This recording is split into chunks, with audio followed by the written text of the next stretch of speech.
حضرت سیدنا صدیق اکبر رضی اللہ تعالیٰ عنہ کی عظمت اور شان کا اندازہ کوئی نہیں لگا سکتا. ایک بات بڑی خوبصورت، یہ مفتی احمد یار خان نہیں صاحب نے بھی لکھی ہے لیکن میری نظر سے نہیں گزری، لیکن یہ بات حقیقت ہے، اس پر میں دلیل دوں گا، بغیر دلیل کے بات نہیں کروں گا. اور ویسے بھی مفتی صاحب وہ ذمہ دار عالم تھے کہ جو بغیر دلیل کی بات نہیں کرتے تھے. لیکن چونکہ میں اس لیے بتا رہا ہوں کہ میں نے ان کی لکھی ہوئی کسی تحریر میں ابھی تک وہ بات پڑھی نہیں کہ جی میں کہوں گی میں نے ان کی فلاں تحریر میں پڑھی. اساتذہ سے سنی ہے کہ مفتی صاحب نے یہ بات بیان کی ہے، اور اس بات کو ثابت کرنے کے لیے دلیل جو قائم کروں گا وہ میں نے پڑھی.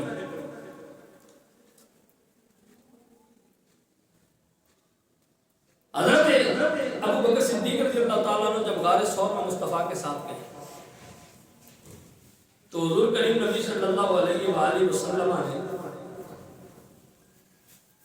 جب غار ثور میں تشریف آوری ہوئی حضور کی تو حضرت ابو بکر صدیق غار میں پہلے داخل ہوئے، اور جب مصطفیٰ غار میں داخل ہوئے، حضرت ابو بکر صدیق جب غار میں داخل ہوئے تو غار کے سارے سوراخ بند کر دیے. علماء سے آپ نے سن رکھا ہے، میں اس تک نہیں کرتا.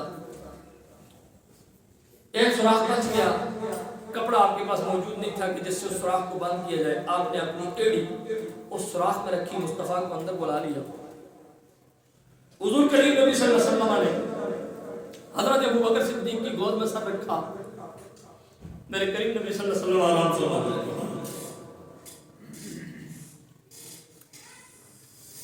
اچھا یہ بھی صدیق اکبر کا ایک امتحان تھا، ان کے عشق کا امتحان تھا. کیوں؟ اس لیے کہ نبی بے خبر ہو کے نہیں سوتا، اور جو بے خبر ہو جائے وہ نبی نہیں ہوتا. کیونکہ نبی کا معنی ہی وہ ہے، نبی کی جو لفظی معنی ہے عربی میں نبی کا وہ معنی باخبر ہے. جو ذات باخبر ہو اسے نبی کہتے ہیں. اور نبی اور حضور نے خود حدیث پاک میں واضح الفاظ کے اندر فرمایا کہ میری آنکھیں سوتی ہیں، میرا دل نہیں سوتا. ایک دفعہ ایسا ہوا نا، حضور اٹھے سو کر تو حضور نے بغیر وضو فرمائے نماز کے مصلی پر حضور آ گئے. آئیے جو حضور کا وضو کسی مقام پر حضور وضو فرماتے تو وہ حضور ہماری تعلیم کے لیے فرماتے تھے، مگر نہ جس طرح ہمارے عوارضات ہیں نبی کی عوارضات ایسے نہیں ہیں.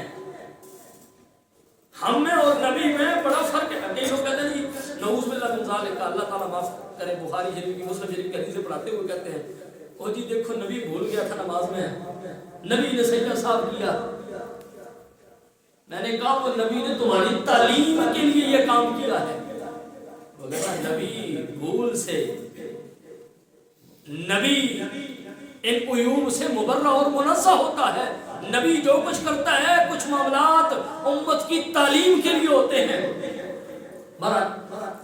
حضور کریم نبی صلی اللہ علیہ وسلم حضور فرمایا میری آنکھیں سوتی ہیں، میرا دل نہیں سوتا، میرا دل بیدار رہتا ہے. حضور نے فرمایا، حضور آئے، حضور نے نماز پڑھا دی. تو اب حضور نے اس وقت وضو نہیں فرمایا تو گویا حضور کا معاملہ اور ہے اور ہمارا معاملہ اور ہے. اور جب صحابہ کرام نے پوچھا تو حضور نے فرمایا کہ میری آنکھیں سوتی ہیں، میرا دل جاگتا ہے، میرا دل بیدار رہتا ہے.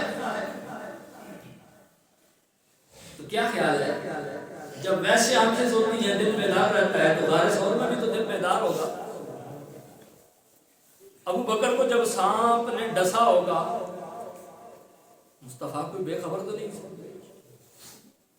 اور مصطفیٰ بیدار بھی ہو گئے. جب ابو بکر کی آنکھوں کا آنسو چہرہ مصطفیٰ پر گرا تو مصطفیٰ نے آنکھیں کھولی، پوچھا ابو بکر کس کے دلوں میں بلایا ہے، وہ ساری بات. لیکن میں جس بات کی طرف جا رہا ہوں چونکہ وقت نہیں ہے، مفتی صاحب نے یہ بات لکھی کہتے ہیں جس وقت ابو بکر صدیق کی گود میں مصطفیٰ کا سر تھا نا، اس وقت ابو بکر صدیق کی گود رب کے کعبہ سے بھی افضل تھی، بلکہ اللہ کے عرش سے بھی جو مقام افضل تھا وہ ابو بکر کی گود تھی. اب آپ کہیں گے کہ جناب آپ نے کہا تھا میں اس بات پر دلیل دوں، تو بغیر اختلاف کے، ویسے کئی مسائل میں امت کے مختلف مسالک کے لوگ کا اختلاف ہے، لیکن اس پر پوری امت کے علماء کا اتفاق ہے کہ جہاں مصطفیٰ صلی اللہ علیہ وسلم کی قبر انور شریف، جہاں حضور کا روضہ انور شریف ہے، اس روضہ پاک کے اندر جہاں 3 قبریں ہیں، وہ جو قبر کی مٹی حضرت کریم نبی صلی اللہ علیہ وآلہ وسلم کے جسم کے ساتھ مس ہو رہی ہے، اس کے بارے میں علماء کا متفقہ فیصلہ ہے کہ وہ مٹی اللہ کے کعبہ سے بھی افضل ہے، اللہ کے عرش سے بھی افضل ہے۔ جو مٹی جس میں مصطفیٰ کا بوسہ لے رہی ہے، بس میں اپنے موضوع کی طرف آ رہا ہوں، وہ مٹی جو جس میں مصطفیٰ کو چوم رہی ہے، بوسہ لے رہی ہے، وہ مٹی کعبہ سے بھی افضل ہے، اللہ کے عرش سے بھی افضل ہے، کیونکہ جس میں مصطفیٰ کا اس نے بوسہ لیا ہے، اس لیے اللہ کے عرش سے بھی افضل ہے اور رب کے کعبہ سے بھی افضل ہے۔ اسی لیے میں نے رات کو کہا تھا کہ جو مصطفیٰ کی انگلیوں سے پانی نکلا، جنہوں نے رات کا درس سنا ان کے ذہن کے اندر ہوگا کہ حضور کی انگلیوں سے پانی کے چشمے جاری ہوئے، ویسے امت کا یہ متفقہ مسئلہ ہے کہ سب سے افضل پانی آب زمزم ہے۔ لیکن میں نے کہا تھا کہ جس وقت مصطفیٰ کی انگلیوں سے وہ پانی کے چشمے نکل رہے تھے اور 1400 صحابہ کرام نے اس پانی سے وضو کیا تھا، نوش فرمایا تھا وہ پانی، تو وہ جو مصطفیٰ کی انگلیوں سے پانی کے چشمے نکل رہے تھے، اس وقت وہ پانی آب زمزم سے بھی افضل تھا، اور پوری کائنات میں اس پانی سے افضل کوئی پانی نہیں تھا، کیونکہ اس کی نسبت جسم مصطفیٰ سے تھی۔ امت کا متفقہ فیصلہ ہے کہ جو مٹی اللہ کے محبوب کے جسم کو چھو رہی ہے، جسم کے ساتھ لگی ہے، اس مٹی جیسی کائنات کے اندر مٹی کوئی نہیں، کوئی مقام کوئی نہیں ہے، کعبہ سے بھی افضل ہے، اللہ کے عرش سے بھی افضل ہے۔ یہی بات مفتی صاحب نے کی کہ اس وقت مصطفیٰ کا سر ابو بکر صدیق کی گود میں تھا، اور جب ابو بکر کی گود میں مصطفیٰ کا سر تھا، اس وقت ابو بکر کی گود رب کے کعبہ سے بھی افضل تھی، اللہ کے عرش سے بھی افضل تھی۔ اور یہاں مفتی صاحب کی بات کے ساتھ ایک اور بات میں ایڈ کر دیتا ہوں کہ جس وقت ابو بکر کی گود میں مصطفیٰ کا سر تھا، تو اس وقت ابو بکر کی گود اللہ کے کعبہ سے بھی افضل تھی، رب کے عرش سے بھی افضل تھی۔ کائنات کے اندر اس وقت ابو بکر کی گود سے افضل اور اعلیٰ مقام کسی جگہ بھی نہیں تھا، لیکن یہی سر جب مولا علی کی گود میں آیا، حضور آرام فرما رہے تھے، عصر کی نماز جا رہی تھی، علی کی گود تھی، سر مصطفیٰ کا تھا، اس وقت علی کی گود سے افضل بھی کائنات کے اندر کوئی مقام نہیں تھا۔ آپ کہیں گے یہ کیسے؟ اس لیے کہ وجہ ذات مصطفیٰ ہے، وجہ ذات مصطفیٰ ہے۔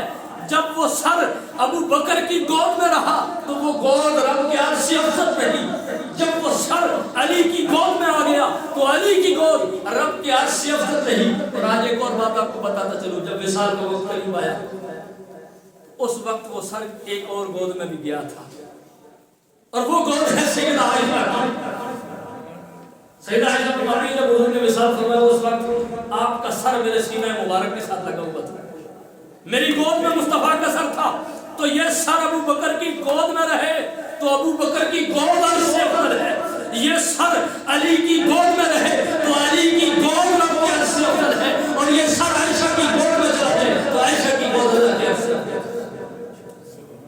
نسبت سر مصطفیٰ کی ہے، نسبت جس میں مصطفیٰ کی ہے۔ اب ابو بکر صدیق کی بات تو